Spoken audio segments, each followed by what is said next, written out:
Tele-Serials, a viewer's observation. I'm very psyched to hear this. Um, okay, so before she starts with her talk, I'll just very briefly introduce her. Dr. Chandramalli Sengupta is an associate professor in the postgraduate department of Bangla, Ashutosh College, Kolkata, with more than 25 years of experience. She is also a member of academic committee of the Asiatic Society and executive committee member of Academy of Folklore. She had completed master's degree in Bengali from Jadavpur University with a first class and ranked second in her batch. She worked as UGC JRF and SRF in Robindra Bharati University.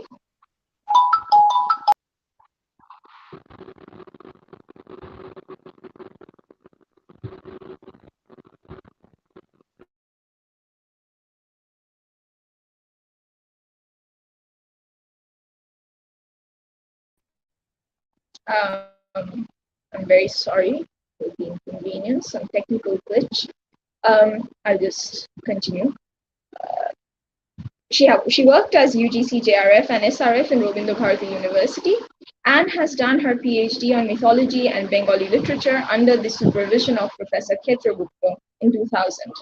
She has been associated as guest faculty or resource person in various capacities in University of Calcutta, Jadavpur University, Robindra Bharati University, Pondicherry University, St. Xavier's College, Park Street, PG Department of Jogomaya Devi College, Netaji Subhash Open University. She has supervised 2 doctoral and 1 postdoctoral thesis. She is an acknowledged researcher on mythology, folklore, drama, Tagore studies, Indian literature, comparative literature, and has written more than 50 papers, 10 book chapters, both in Bengali and English, on these areas, along with interdisciplinary areas of sociology, history, politics, women's issues, academic management, etc., in both state level and international journals. She has presented more than 50 lectures as resource person in various national, international, and state level academic platforms. Her most important publication is Myth Puroner Bhangakora. Thank you, Professor Sengupta. Over to you.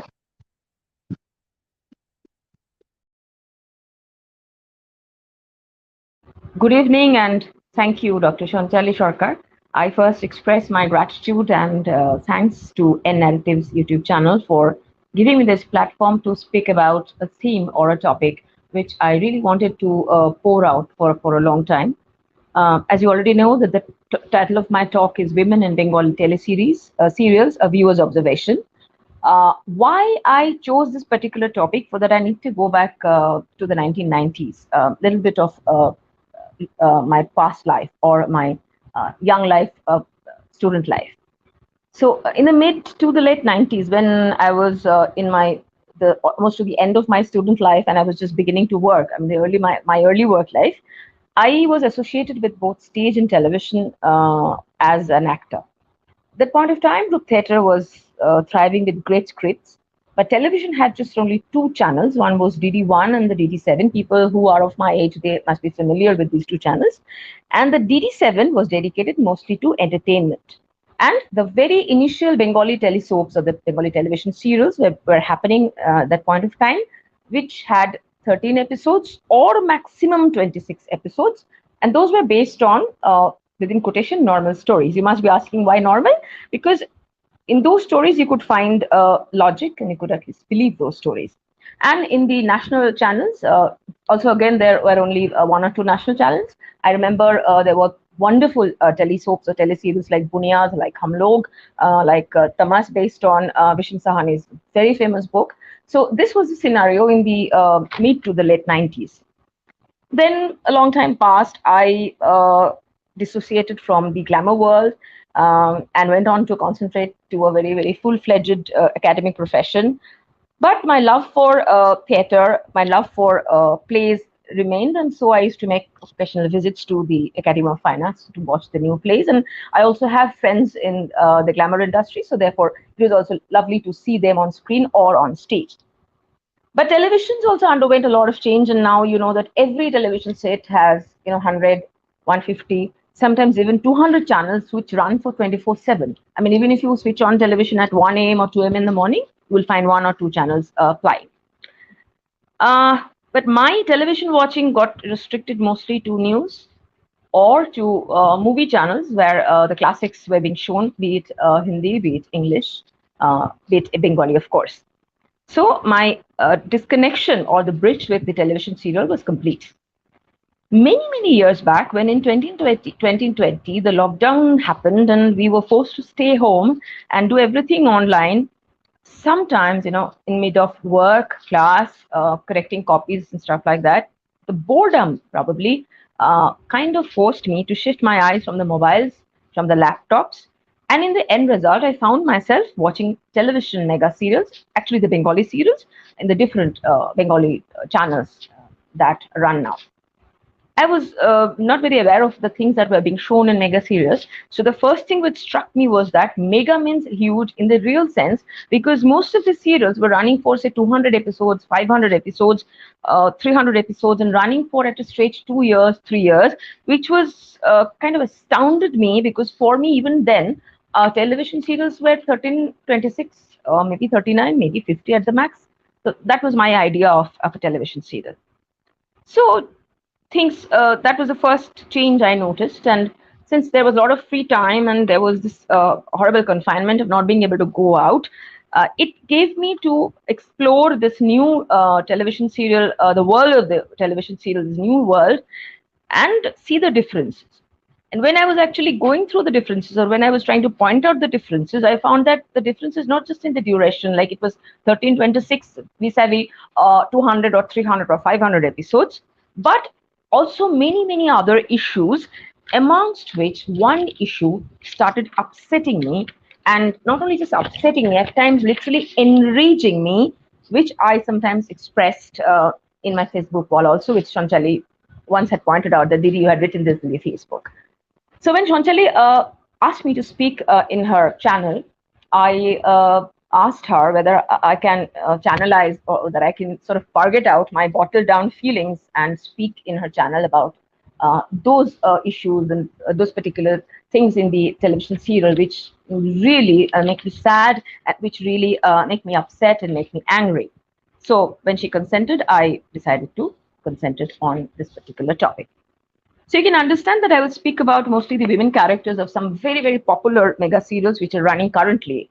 Even if you switch on the television right now, you can see them. Those having very high TRPs. Very high TRP technically means that they are very much viewer satisfied. I mean, they score 9 out of 10, 8.5 out of 10. That means they are very popular among the viewers. But I unfortunately somehow could not endorse the TRPs. I somehow could not accept that these kind of serials can have so much of popularity. Okay, I need to give my reasons for that, because it's important that I first clarify myself and then go on talking about this. I would like to clarify that my attitude towards these kind of serials do not stem from any kind of, within quotation, atel pana, just because I'm a professor. But whatever reaction I have, whatever reaction I'm going to share with you today, it stems from me being a woman and me being a socially concerned and socially conscious person. So whenever I'm talking, please kindly accept that this is coming from a woman who is socially conscious, nothing beyond this. What struck me was that, all kind of audiovisual mediums, all the AV mediums are the strongest mediums which create an impact on the viewer's mind. That is why any kind of an AV medium has a very important responsibility, or I should say the responsibility is manifold, but there comes the catch.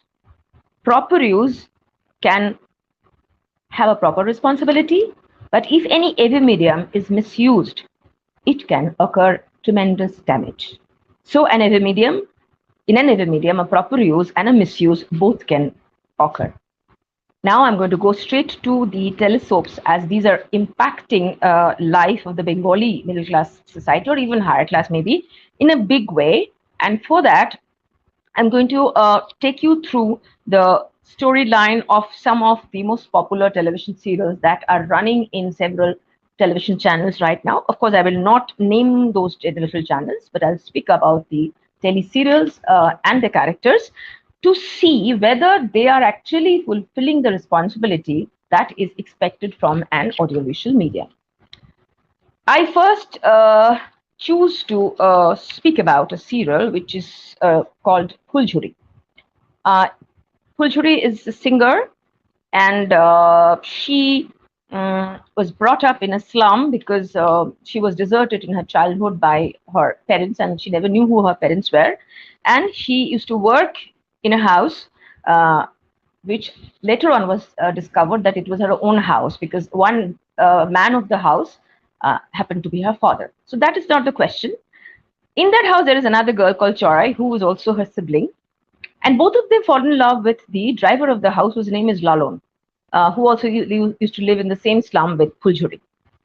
Lalon loved Fuljhuri and never kind of felt any inclination towards Chorai, something which enraged Chorai tremendously, and this formed in her an urge of conquering. Literally, I'm consciously using the term conquering Lalon, though Lalon, as per the status of Chorai's family, is really nothing. He's the driver of the family. Um, what she started doing was lots of criminal activities like abduction of Pulguri, attempt to make her blind, attempt to kill her, and all these things were designed by Chorai with the help of the goons, uh, which come as a surprise because you never know or you never understand that why a girl who is just 22, 23 years old, how can she be connected with the goons? Because she comes from a very good family. I mean, her mother is a college professor. Her aunt is again a college professor. People in their house are either artists there or very educated and cultured people. So it is very strange that where does she get the money to pay these goons, and how does she at all has connection with this goons so that she can create all these kind of conspiracies or all these kind of criminal activities against Chorai. And then she sort of duped Lalon to marry her. And later on, when everything was exposed, she was also exposed. Uh, but she never said sorry. She never felt bad. And therefore, the story is going on. I do not know what exactly the story is going to be because it's still running.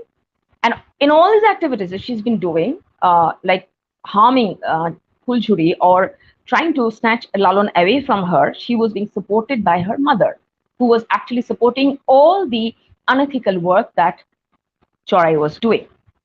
Now, this is not just the only case. I'm going to come to the next television serial, which is titled Alta Puri, where this girl Puring is from a village and she is a born gymnast. I mean, she got never got trained. She's a born gymnast. Then we came to know that her mother happened to be a national level gymnast who was exploited by a gymnastic official in Kolkata, got pregnant, thrown out of the gymnastic academy. Then Puring was born, was an illegitimate child. And incidentally, Puring got married to a banker, a banking guy, a bank officer, which was by love, of course, a love marriage. She came to Kolkata, and incidentally, she came to know that one of the relatives of that family happens to be her father, who never acknowledged her or who never accepted her mother also, and never even confided, never even expressed what kind of a crime he did. And there was another girl called Paushali who wanted to marry Puring's husband, whose name was Babu, whose name is Babu. Even after they got married, I mean, Puring and Babu, even after they got married, Paushali was always trying to seduce Babu, capture Babu, just like Chorai, trying to put Puring into trouble, trying to show how incompetent and unmatched Puring is for this particular family. And in the entire process, she is being supported by Puring's mother-in-law, that is Babu's mother, because she could not accept a village girl as her daughter-in-law. And the story goes on and on. And when the identity of the father got disclosed to Puring, she was prevented by her ever supportive husband and also the mother-in-law to go in public, because that point of time, Puring has already become a state level gymnast.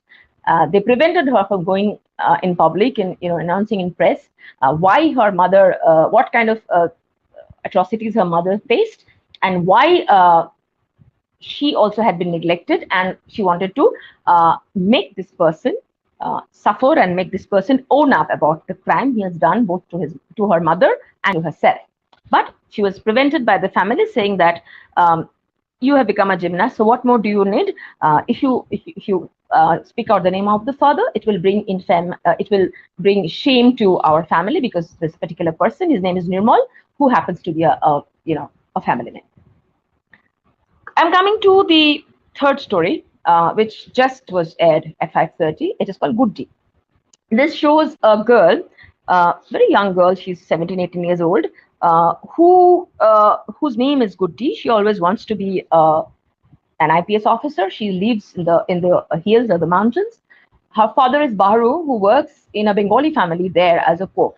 And in that family, there is a girl called Shirin, who is a school teacher in the local hill school, and an IPS officer who was posted there got engaged to Shri.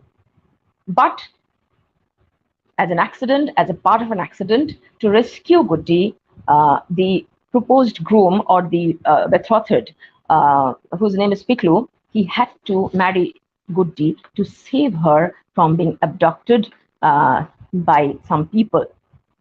What followed was that, by virtue of the marriage, she had to come down to Kolkata to Piklu's house, that is her in-laws' house. And what followed was unbelievable mental torture and insult by almost everyone except the Jethu, or Piklu's uncle, elder uncle, including Shireen, that is the girl who was supposed to get married to Piklu, who once used to consider her as her own sister, and who knows Guddi from her childhood. And whatever insult Piklu, being a police officer, whatever insult he was making out to his wife, instead of being a police officer who was supposed to protect the people, also protect his wife, entire family was supporting him, whatever wrong, whatever bad thing he was doing, and literally encouraging the extramarital affair between Piklu and Shiri. Coming to the next one, you might get bored because you will find that I'll be repeating the same storyline. I mean, almost all these television serials have the same storyline. That is the reason I'm deliberately giving so many examples, to make you bored enough to realize that they do not have any speciality. They do not have any kind of uniqueness which might make you watch, or which might make you interested to see a particular serial for a long time. Coming to the next serial, which is called Shahchori, where again we see a triangle between an educated professor, his wife, who was a rank holder in higher secondary but forbidden by the in-law house to study further because Barir Bo has to do the household chores, and the educated husband goes off to another state to do his job. There he gets in relationship with one of his PhD scholars, and he comes back to Kolkata with a new job and the girlfriend. And surprisingly, his family, which consists of his mother, his brother, two brothers, his brother's wife, and his sister, both of whom are school teachers, and the mother, who is a retired school teacher, they all very happily, except the brothers, they all very happily accepted this second girl, the other woman in his life. And when Shoi protested against this, when Shoi was not very comfortable with her husband living with her girlfriend right in front of her eyes, she was told that she is uneducated. She doesn't know any kind of anything to match up to the mind of the husband. So it's fine that the girl should stay here. This ordeal followed, the illicit relation being supported by the entire family. And the ordeal continues when accidentally Shahchori's son gets married to a girl called Shujata. I'm sorry, get married to a girl called whose nickname was Dhingi. Gets married to a girl called Dhingi. It was again a marriage by accident, but Tipu was actually engaged to be married to a girl called Shujata. Two things followed. First is that Shujata could not accept the fact that Tipu is no longer her betrothed, and she went on to create problems for Dhingi, went on to create problems for Tipu, so that the relationship breaks. And at one point of time, like Shahchori's husband's other woman, she also comes and forcibly starts living in the same house with Tipu and Dhingi. The other point which has been shown in this particular serial is that it was found out that Dhingi was Mangolik. So therefore, Dhingi was asked to give a divorce to Tipu because, as per the uh, Hindu rituals or Hindu rites or Hindu beliefs, if the bride is Mangolik, then the husband is, sure to die. I'm sure you are reminded of Munna Bhai MBBS and this sequel of that, where this kind of thing was shown, and where Abhishek Bachchan did a role who went against the father of the screen and said that even if she's Mangalik, I'll marry her, because uh, if I die for she being Mangalik, that is fine. But even if I don't marry her, I will actually die. The Hindi was exactly like that. अगर वो मंगलिक है तो मैं मर जाऊंगा, लेकिन अगर उसको शादी नहीं करूंगा तो मैं जरूर मर जाऊंगा. This Abhishek Bachchan, I'm sorry, I have to now take names. This Abhishek Bachchan, who defies this superstition of Mangolik in a cinema screen, in a cinema story, in his own life, actually had a wife or has a wife who was considered to be a Bengali. Yes, I'm talking about Aishwarya Rai. And I think many of you know that the very, very cultured, very, very educated, the Bollywood superstar family of the Bachchans actually got Aishwarya Rai married to a tree before she tied knot with Abhishek Bachchan. So the jinx had to be broken before an educated family accepts the ex-Miss World and that point of time reigning queen of Bollywood as the bride of the house. So you can see education, status, culture, nothing really matters when it comes to these kind of adherence to this kind of insulting rituals. So what we see in Shawachuri in the case of Zingi is just only maybe a reflection of what is being shown in the real life. So that is one big point that I wanted to make here. Coming again to another serial called Garchara, where there are two sisters, Kori and Bonnie, both again went through accidental marriages to two brothers of the same house, very rich house, very, very well-off family, and Kori and Bonnie belonging to a very poor house or a very, very lower middle class family. And their only fault was that they were poor, and by the entire family except one or two, both of them were subjected to mental torture, insult, because they came from the poor family. But in this particular serial, the role of their mother, I mean, the mother of Kori and Bonnie, and they also had an elder sister, was despicable because she was hell bent on plotting to get the daughters married to a rich family, any kind of rich family, because he thinks or she feels that getting the daughter married to a rich family is the only thing which ultimately gives them happiness. And I would like to mention here that Kori is a fantastic artist. She is brilliant in handicrafts. She does wonderful handicrafts. She's got her own shop. And Bonnie is a fantastic player. I mean, she is a wonderful athlete. Nothing mattered. Only the fact which mattered to her mother was that they have to get married to rich families. Regarding these qualities of women being ignored, I come to another serial which is called Pilu. In this, we have two characters. One is Pilu and one is Ronja. Pilu is a very good singer, and Ronja is a very, very well-trained classical sitarist. Incidentally, who got married to the same family, to the two brothers. Pilu's husband was very modern because his mother had left the in-law house with Pilu's husband because she was forbidden to sing by the patriarch of the family, who was the dadu of the family or the grandfather of the family. So Ahir was brought up, that is Pilu's husband, was brought up in a different atmosphere, and Ahir never objected to Pilu's singing. But unfortunately, Ronja, the sitarist, got married to the other brother, other cousin of the family, who was simply a clone of the grandfather, only he was younger. And as part within the quotation rule of the house, that is the rule of the patriarch, girls or wives of the family were forbidden to do anything other than cooking and doing household chores. So Pilu was not allowed to sing. Ronja was not allowed to play sitar. They were forbidden by the patriarch. Just the same way, long time back, Ahir's mother, the elder brother of the elder wife of the elder bride of the house at one point of time, the previous generation, she was also forbidden to sing, but she had left the house.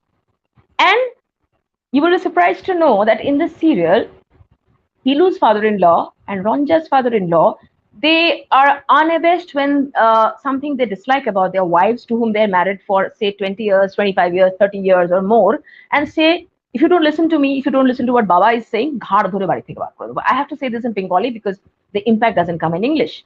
Ghar dhore bar kore debo. After 30 years of marriage, the wife has to listen ki tomare ghar dhore bari theke bar kore debo. There is also another girl in the particular story whose name is Mollika, who happens to be the widow sister of uh, Ronja, Ronja's husband. That is, she's sister-in-law of both Ronja and Pilu. She got widowed in a very strange way. The husband died at the night of the marriage, so therefore their marriage was not even consummated. So technically, she was not even married, but she was kind of forced to lead the life of a widow of the 19th century or the 18th century, the kind of lives that women used to lead, the pictures of which we find in books like Shei Shomoy by Sunil Gangopadhyay and accounts of Vidyasagar, and the reason why Vidyasagar ultimately introduced the remarriage of the widows. But in 2022 serial, you will find in this particular serial called Pilu that Mollika was forbidden to lead a normal life, though she was only 26, 27 years old. Then one fine day, Ranja's brother married Mollika, married knowing fully well that she's a widow, and this enraged the patriarch so much that this patriarch, this Dadu, he forbids Mollika to ever enter her father's house. And when she was being thrown out of the house with her newly married husband, her own father remained absolutely non-reactive and supporting this act that has been meted out by his 75-year-old father, who belonged mentally maybe to the 18th century. Another serial is Udan Tubri, where again we find this conflict between the rich and the poor. Tubri belonged to a poor family. They have three sisters, a single mother who was abandoned by the husband.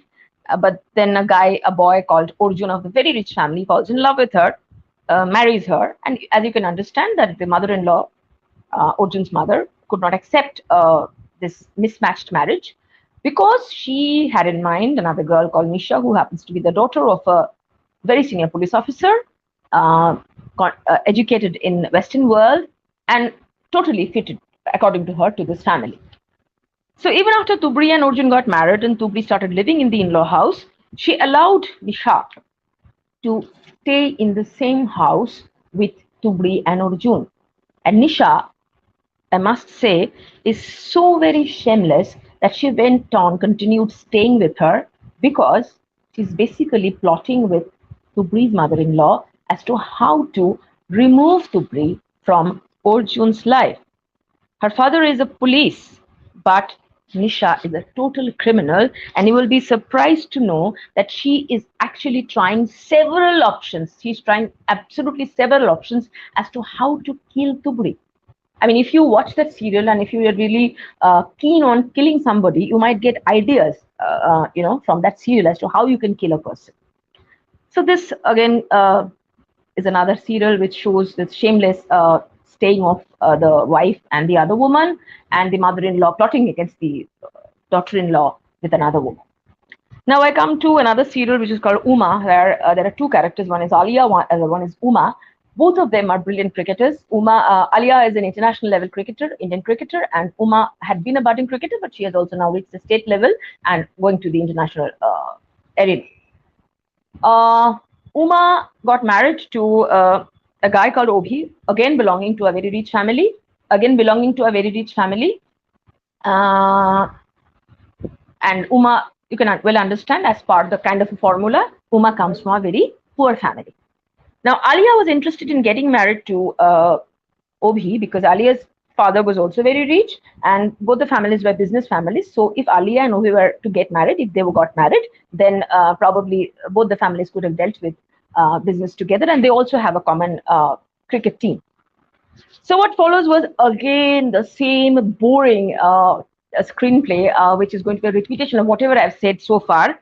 Is that Alia, a pampered, a criminal-minded girl with the help of her rich father, tried or tries to manipulate to the extent of first trying to break the relationship between Obhi and Uma, and then to jeopardize the career of Uma as a cricketer, because Uma was shining very high, shining very bright, and gradually she was taking up the place that Alia had in the Indian cricket team, at that point of time.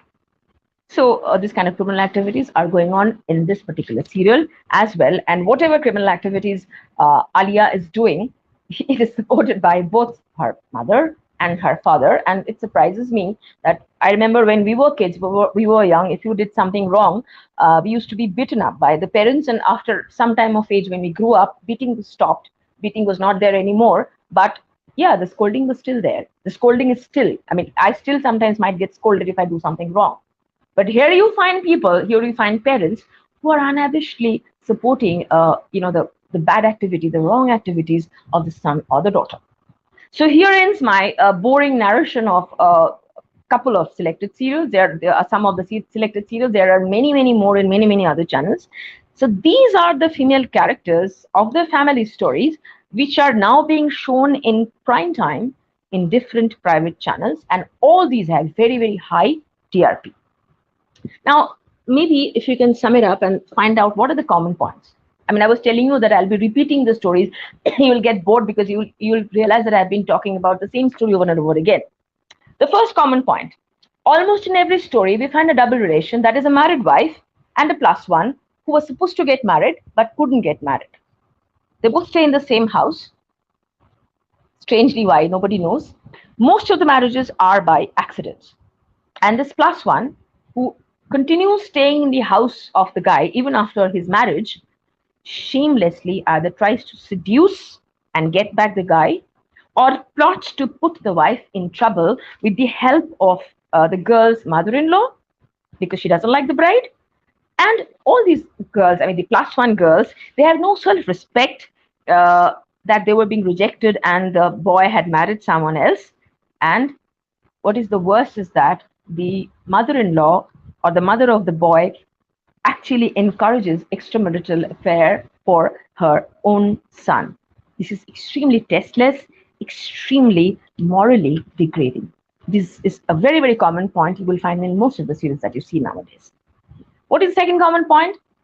In the in-law house, most of the wives, especially those who come from poor families or lower middle class families, not up to the status, not up to the standard of the in-law house. And this is also a common dialogue which says, ওর কি status, ওর কি standard যে আমাদের বাড়ি বউ হয়েছে, like that.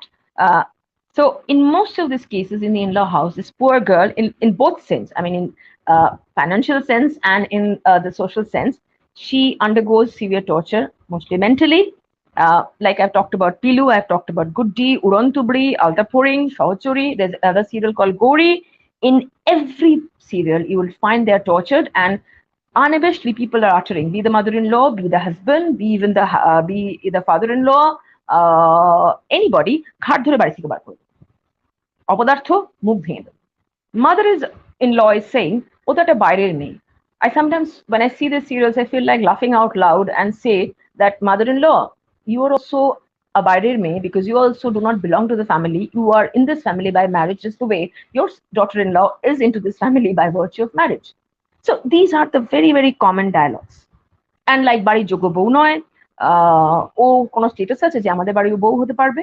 Even sometimes religion is used as a tool to malign, to humiliate, to torture a bride. You can see that in a serial called Goriello. And I don't remember the name of the serial, but I saw one serial where even the mother-in-law had planned to sell off her daughter-in-law to a brothel. And these have been shown in television serials. I mean, are being shown now for the last, I don't know, so many years. I've been watching for the last 2.5 years. That's all. Another thing which is very common is that, housewives of apparently bhodro families, good families, who are educated, girls or of the house who are educated coming from good families, they have very easy access, to the goons, to the gundas, to the super killers, to the abductors. How? I mean, like today, if I want to do some crime, I will have to scratch my head because I don't know where I can find the goons. I don't know where I can find the super killers. I don't know where I can find the abductors. But all these serials, you will find that the plus one or the other girl has got so good connection, so easy connection with the abductors, with the super killers, with the goons, with whom they plot against the wife, and they unabashedly do criminal activities. See, it's true that sometimes we also feel like beating up somebody. Like you want to say in your mind that "একটা ঠাসকা থাপ্পড় মারতে ইচ্ছে করছে." That is enough. I mean, that is all we can do. That speak in our mind that you feel like slapping him or slapping her tight. That's it. Our vengeance will stop there. But in the serials, you will find that a girl who's 22, 23, 24, 25 is taking out her vengeance through criminal activities like giving poison, physically hitting, even stabbing, and they have access to plenty of money. I mean, if a goon is doing something for you, if a super killer is doing something for you, if an abductor is doing an assignment for you, you need to give them money. How do they have access to money? Because they don't have any job, they don't work, and of course their husbands do not pay them so much, definitely. So how is this possible? You remember I began by saying that in the old times the serials is to show normal stories.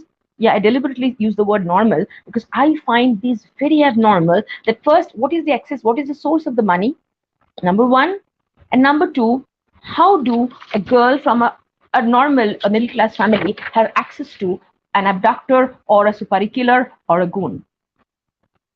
Then there is another common thing.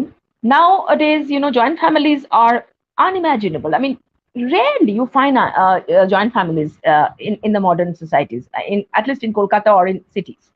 But in all the television serials, you will find these unimaginable joint families, even in this point of time. And these joint families are so well knitted together that if the boy of the house does the worst crime, even trying to kill the bride of the house, or the girl does a horrible crime trying to switch places with somebody to marry illegally, the mom shields the boy, the mom shields the girl, and the family justifies. You can see Shahochuri will see that the entire family, except the two brothers, are justifying Shahochuri's husband's extramarital affair with his PhD scholar. So that is also a very strange but often repeated kind of a component that you will see in most of the television serials. Number five, another common point, these wives, maybe athletes, gymnasts, cricketers, singers, musicians, exponent in whatever fields they are. But all these qualities are secondary. In the in-law house, the primary quality is to be an adorsho beau, the perfect bride. And how does she prove herself to be a perfect bride? It is sick to see that the mother-in-law may even put her through some tests or some competitions with the plus one that the other girl who was supposed to get married to the son, and family does not bat an eyelid to this very, very tasteless attitude, to this very, very tasteless way of making a married wife compete with the other woman to prove her mettle as the perfect bride or the other shobo. Everything else goes for a toss. And the sixth is, very, very funny. In all these serials, all the spouses call each other as apni. In 2022, when husbands and wives call each other tui tui, even my friends, I mean, I'm in the mid-50s, and even my friends many of them call their spouses as tui, which is very common. In which society, in which time, television serials, the spouses call each other apni. The wife calls the husband apni, the husband calls the wife apni. I mean, when I was watching Kadambini Ganguly's life, or when I was watching Rashmoni's life in the television serial, I used to love those serials. I accepted, because the time that they were showing the 19th century, it was very normal that the wife would call the husband apni. Sometimes even the husband will also call apni Anke and stuff like that. But here I'm not watching Kadambini Ganguly's life. Here I'm not watching Rani Rashmoni's life. I'm watching a modern day story where the girls are of our time. The girls which I see in my college, girls whom I see in my locality, the girls who are all around in the city. Which girl after marriage nowadays calls the husband apni, calls the husband as apni, and the husband calls the wife apni? I don't know. I mean, I will try to answer these questions. So all these kind of unimaginable points, unimaginable commonalities are there in the serials I've talked about. There may be even several more. I don't bother going through them anymore. It is so bothersome. But all of these enjoy very, very high TRP. As I said, high TRP means they are very viewer friendly. Viewers love this kind of serials. Yes, I know TRPs can be manipulated, but even if you accept that 50% of the TRPs are properly reflected, this actually prodded me to ask myself a few questions, or rather, to put forward a few questions after watching this television series. Number one, why no tortured woman protests? Why doesn't the husband who loves the wife doesn't protest when his family tortures the wife? Why?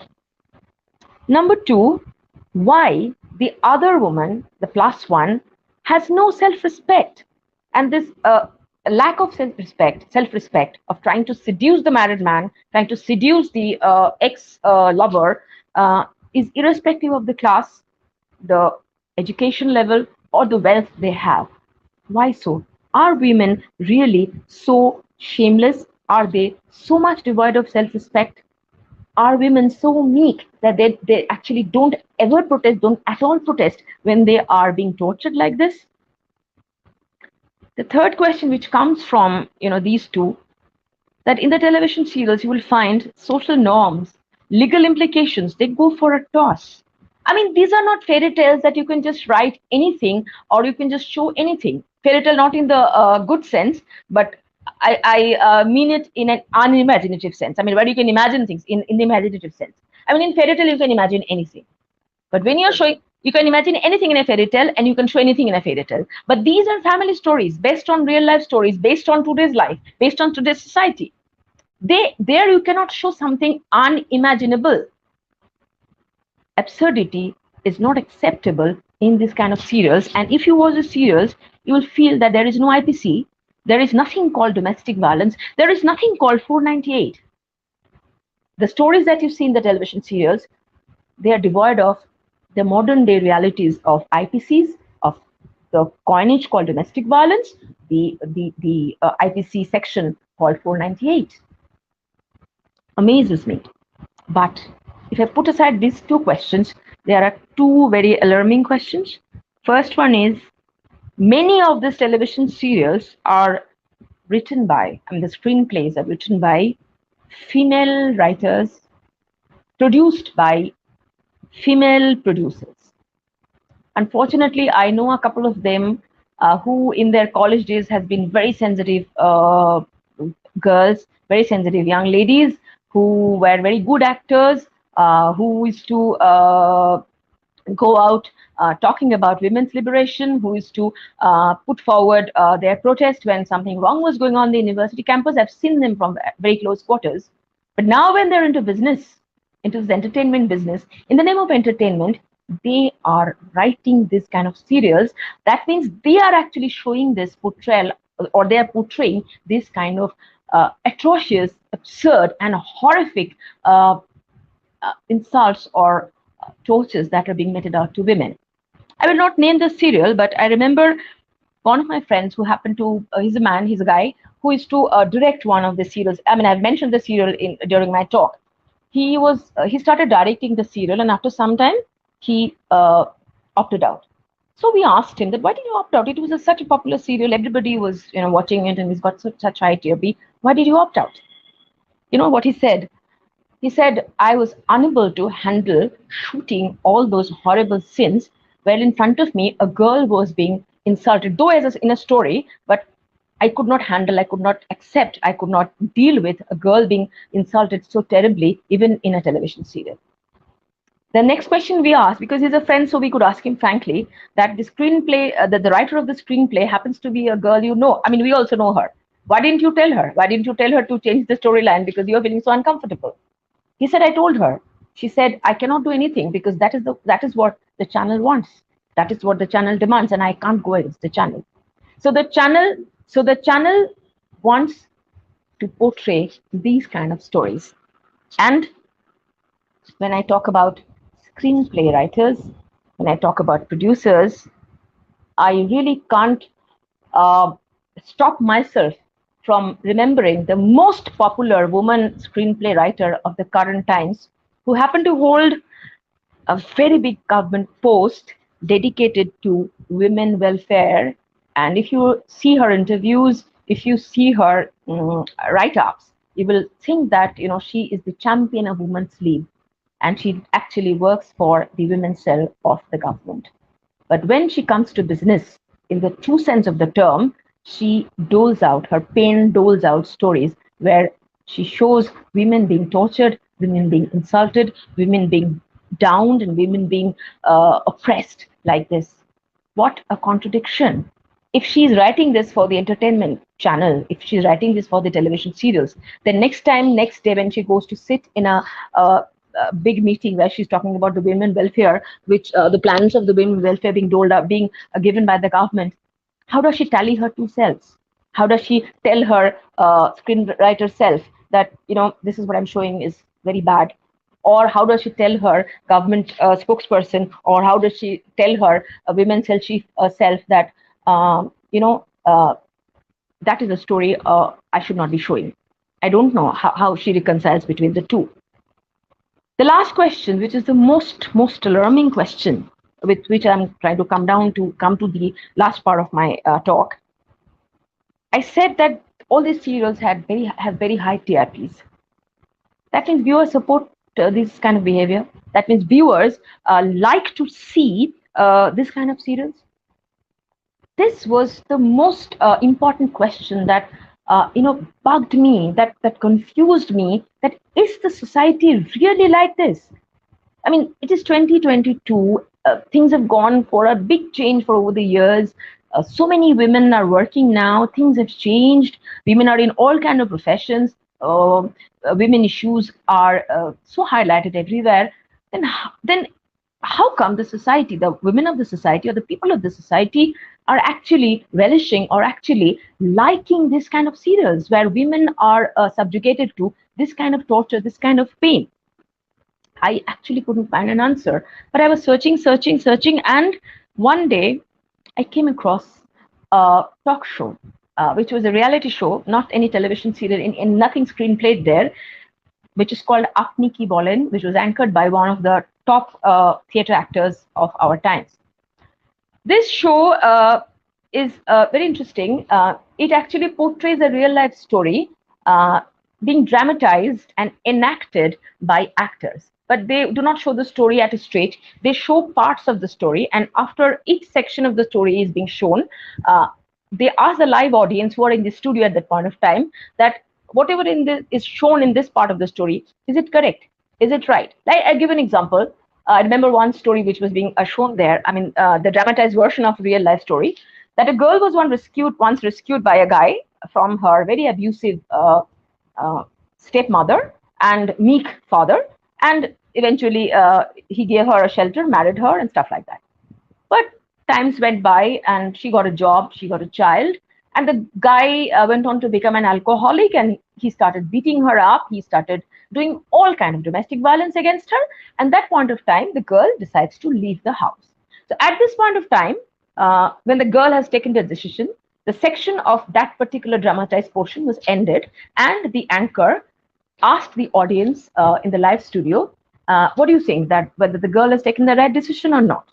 This audience comprised of the cross section of the family, cross section of the society. Could be a college girl, could be a housewife, could be an office worker, could be an university professor, could be a domestic help, could be anybody, any part of the society. They used to be there.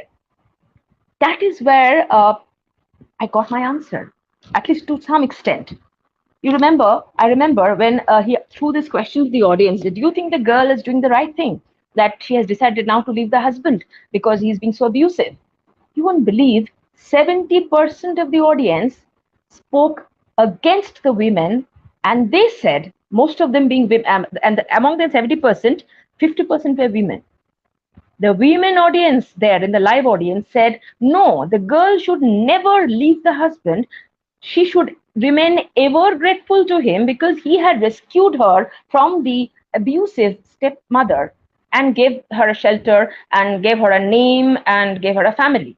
So no matter whatever the husband does, she should stay put. She should stay there and withstand whatever is meted out to her. Yes, of course, there were four sensible people who protested, who protested against that, but against this kind of an attitude from the audience. But that percentage was very low.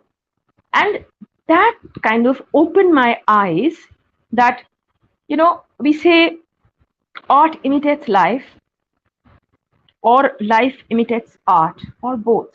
So if these real people in the real live audience, uh, they are supporting this behavior on the part of the husband and want the girl to go through this kind of abusive behavior just because once she was rescued by the man, then probably that is the reason why these serials are getting popular, because deep down in the 2022 modern society, deep down in the social psyche or in maybe the mass psyche, people still think that way. And after I realized it, I was still in a denial to believe that no, this can't be true. No, this can't be right. Then I started asking a couple of my um, friends who were married, uh, who are in unhappy marriage, who left the marriage, about scenarios that happened in their lives and why they have stayed back or why they have walked out. What I came to know was like unfolding in front of my eyes the scenes of the television serials that I have been watching. The girls, the women who lived in an abusive relationship or live in an abusive relationship, first reason is for the child, and second reason is that they do not have a financial support system. They do not earn. Even if they do earn, there are some who still earn. They are financially sufficient, self-dependent. Why they could not leave this abusive relationship? Because their parents, the girl's parents, did not want her to break the relationship because সমাজ কি বলবে, লোকে কি বলবে. So the social taboo is there. So what we see in the television serial is more or less the reality of our lives. And what is the other one? Another friend of mine who was bold enough to walk out of a marriage. She happens to be a college professor. So I asked her that you married by choice. I mean, it was a love marriage. So why did you leave? She said for them, having a college wife as the bride of the house was very important because that would raise their status. And the money she was earning, because college professors do earn a good amount of money, so, and the money she was earning would go into the fund of the family. So that is fine. But other than that, she has to remain as a ghorer bou. What were the conditions given to her? A girl who was working in a college at the point of time for say 10, 12 years, 15 years with a PhD, she has to finish college and come back home by 6. She used to work in an afternoon college. She has to diligently do the cooking because they will not keep any cook. And she has to do diligently all the household chores, even in the evening when she needs to maybe correct the answer scripts or do preparation for her lecture for the next day. So when my friends or the people, the girls, the women I asked were telling me all these things, that is the point I got the answer to my question number 5.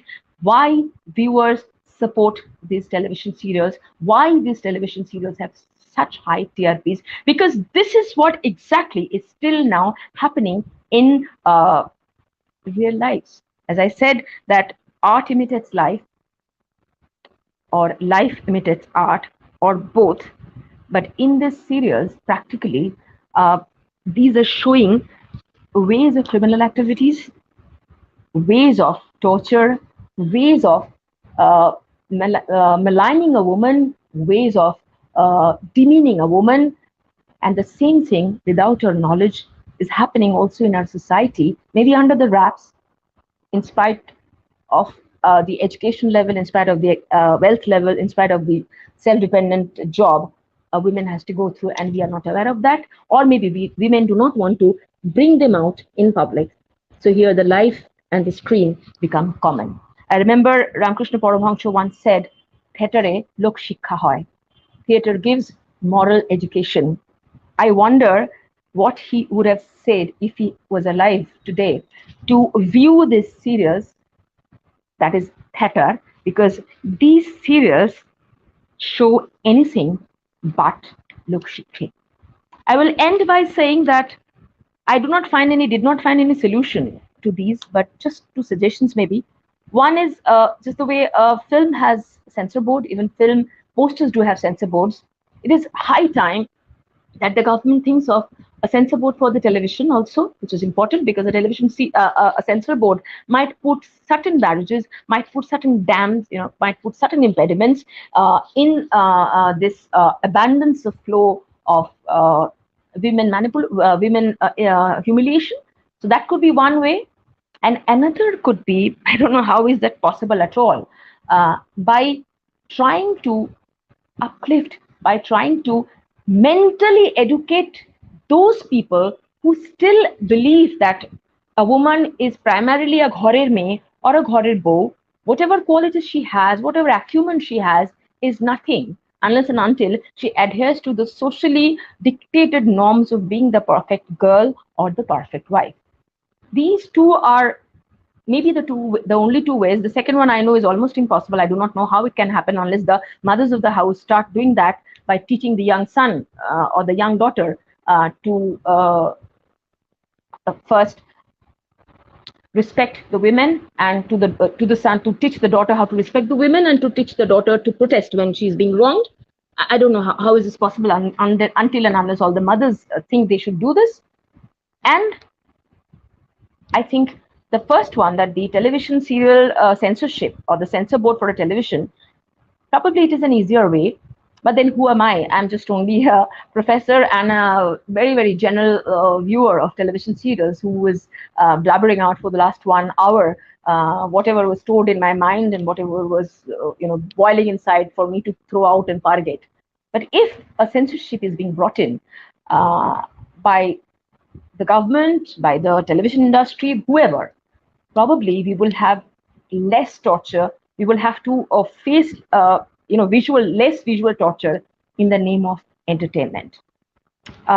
With this, I end my talk by again thanking Chandramalli Sarkar and Narratives for giving me this platform to discuss and pour out my feelings, which I've kept bottled out. So thank you very much for this permission. Thank you.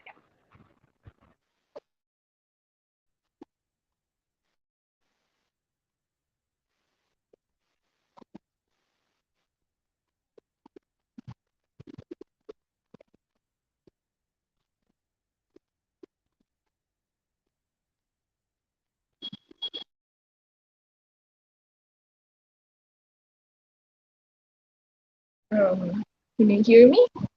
Yeah, Chandramalli, I can hear you. Yes, well, thank you so much for that interesting talk. I have to keep my video off because I'm having some network problems, so I apologize for that. I was not aware that television did not have a censor board. I think it's really needed, like you said. And the other thing that I find so unnerving is how the Me Too movement is portrayed in these teleserials, because I remember watching, I started watching, I start watching many of these serials and then I just lose interest. I watch it with my grandma because she watches it all day. But there's this serial called Desher Mati, and there was this other woman who comes in and says that the hero assaulted her, and somehow because she's the other quote unquote other woman, it said that it's a false allegation. And to showcase that in such influential serials, I would say influential because of the TRP, as you say so rightly, it is very scary. And I don't even have to go to the 90s. I think during 2003-4, when we were in school, there was a serial called Akakasher Niche, and I used to love watching it. Yeah, this was And it lovely. was so progressive. Um, yes, and of course we can talk about that as well. There were problems, but not regressive like these serials. And I just add to the binaries that you talk about. I mean, especially when you were talking about the same theme. There's no difference.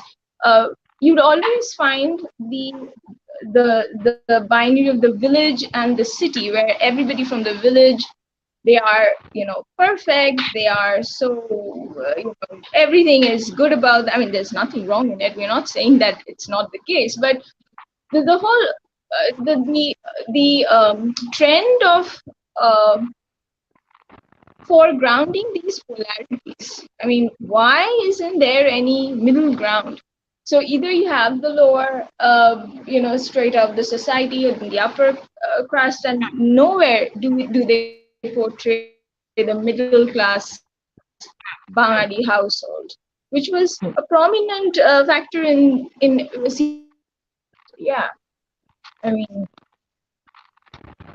I started watching Shahachari because it has one of my Yeah. favorite Bengali actresses, Kuninika. But then it started with this, Yeah, the other woman coming into the picture it and was everything. unwatchable. I mean, after some point of time, you really cannot watch that kind of, that kind of scenes that are portrayed there. I mean, where even a Yes, pregnancy can be yes. faked, where even a pregnancy can be faked by the other woman, to kind of capture the man. So this can even that is done by a person who is a PhD scholar. So I'm not saying that the PhD scholar Yeah. cannot be bad. She can be, but then you expect a person with education to have a little more test, little more logic, little more understanding, right?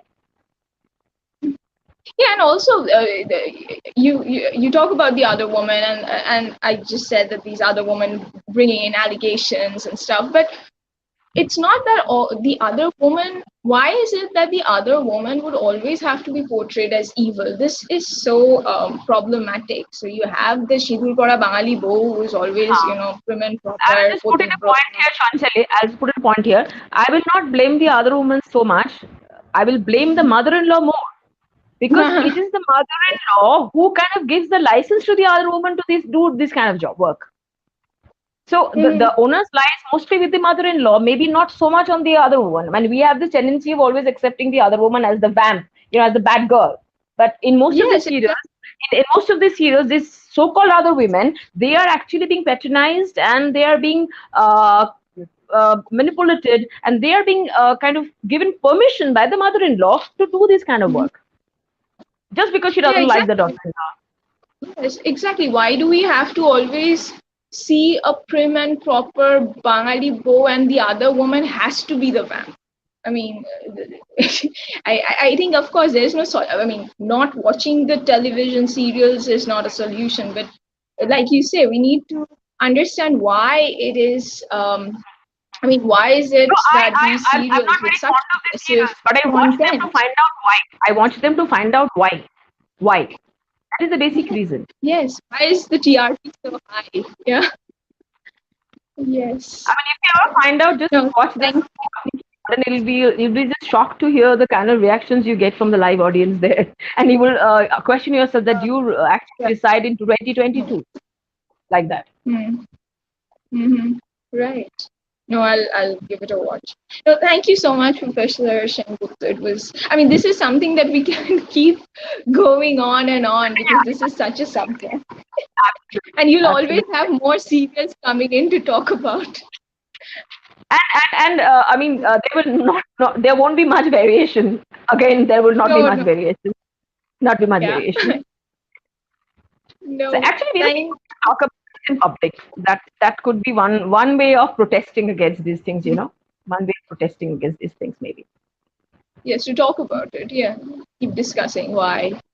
Yeah, and like you started saying that you're talking from the position of a woman, not quote unquote an Atil professor. But even if that's the case, I don't think there's anything wrong in it because if to sensitize these people, you have to show. I mean, play your professor card. I think. Let's just go with that But what because do you do, Anjali, when in a television serial, professors are shown as debauches, professors are shown as those professors. I mean, Chaudhary's faking husband is a pregnancy and professor. stuff. Yeah. Professor Chaudhary's husband is a professor who is having an experimental affair with the PhD scholar. So I do not want to play my professor card. I want to play my woman card. As a woman, as a sensitive person, I would like to talk. Because if I speak from the point of view of a professor, somebody might say, "How can you speak like this? Chaudhary's husband was like this. Omuk's husband was like this." All the professors, I don't know why, and all of them are Shane Guptas. I do not know why. All the professors, male professors who are being shown, they're so bad. they're so bad. So Yeah, it's very difficult to play that card, that professor card. So I prefer to speak as a woman. I prefer to speak as a woman.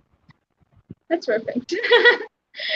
Thank you so much, Professor Sengupta, and thank you for your time. And we'll have this saved in our channel, and I'll keep sharing it because this is such an important discussion. Thank you so much. It is my And pleasure thanks. also to be with you. Okay, so we Thank you. call it today and have a nice weekend. Thank you. Same to you. Good night. Good night.